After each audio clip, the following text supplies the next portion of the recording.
Okay, so you're entering the phase where there's like deep discussions that need to begin happening around the questions that you're asking now, because to get to further levels past, it goes beyond skill acquisition. Basically, lowest common denominator of like being very good at the craft is to be very good at the craft. After that, it comes entirely into intangibles, right? So basically, what makes these producers so good? Well, let's ignore well, first of all, I hate using the word good, right? So, in fact, I should instead use the word what makes them resonate with so many people so deeply. So, the first thing let's do is let's push aside any thoughts of skills themselves, right? Because skills will only get you so far, and that's basically the minimum viable thing. Like I said, you've been drilling on skills, and that's one of the most simplest things we can possibly drill on and improve, which is how do I actually make music that is objectively good and enjoyed by people and makes sense? And those are the skills that you've been building and getting better and better and better at, and we've objectively been able to see that, and your competence has been greatly growing. So now, the next thing, again, as I'm saying, is the intangibles. So it is about resonating deeply with a specific audience and knowing who you are creating for, and also knowing that it's coming from a place deep inside you. So to me personally, this is when we actually enter the spiritual domain. This is where you have a message deep inside of you and you resonate it outward, and your music is the craft that it takes the form of, and then it will resonate with a large group of a certain audience that resonates with that thing inside of you that is coming through the music you're making. And so people like Martin Garrix, people like the Skrillex, people like some of the largest people that we see, they're not big names that people recognize just because like they're good at music. It's because there is something inside of them that they have captured, and they're transmuting it outward into the art form of music, right? And so this is just where their art, where their message is taking its form, and they're able to do so articulately and clearly, right? So at this point, when you realize anything anybody says about the music itself falls away because it's somewhat irrelevant, because it's a message that's coming deep within them that they have used their skills to be able to create.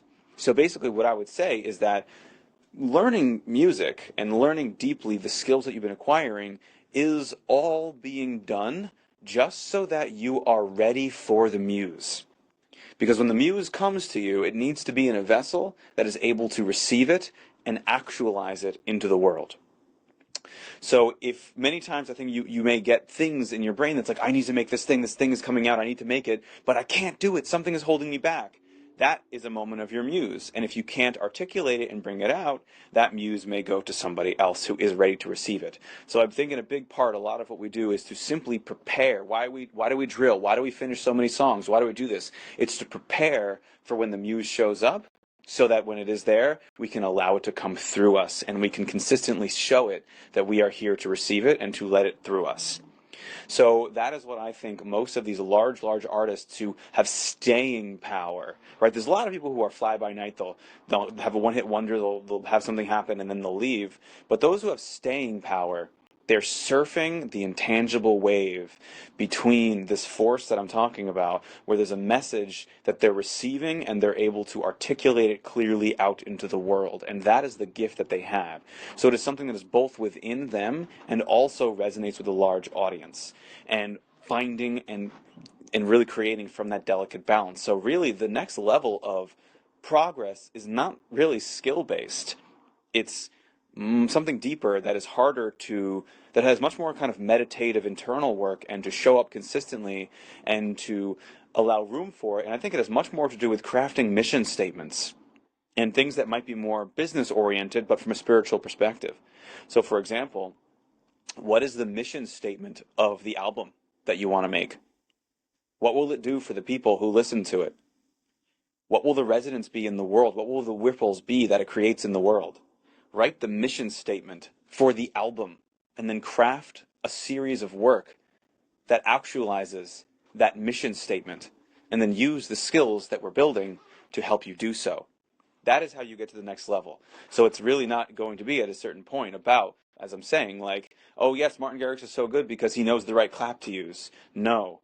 He knows how that it's not even a knowing. He feels the connection between the emotion and the sounds he's picking and everything to create a larger ecosystem.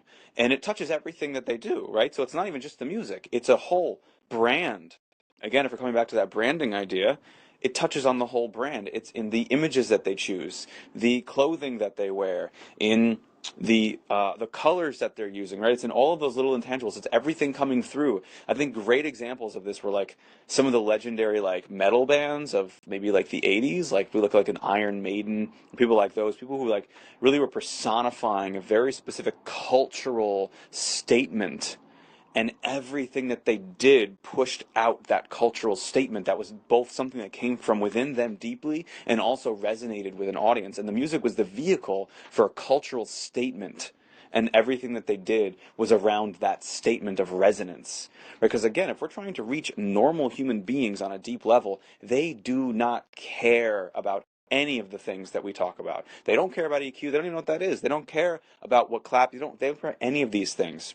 They care about the emotional resonance and that it relates to something in their life on a deep level. And so this is that next thing, which is why it's somewhat hard to get at, because you'll notice the topic that I'm discussing is something that we can't actually ever really touch. It's something we can only skirt around, because there are no words that can be said that can describe the thing that I'm talking about. So all we can do is try to point at it, and it's something that can come from within. And again, we're using all of these skills to allow us to get closer to that. So again, the most practical thing that I can say on this topic is, again, on the lens of the mission statement. What is the mission statement of the album that you are going to write?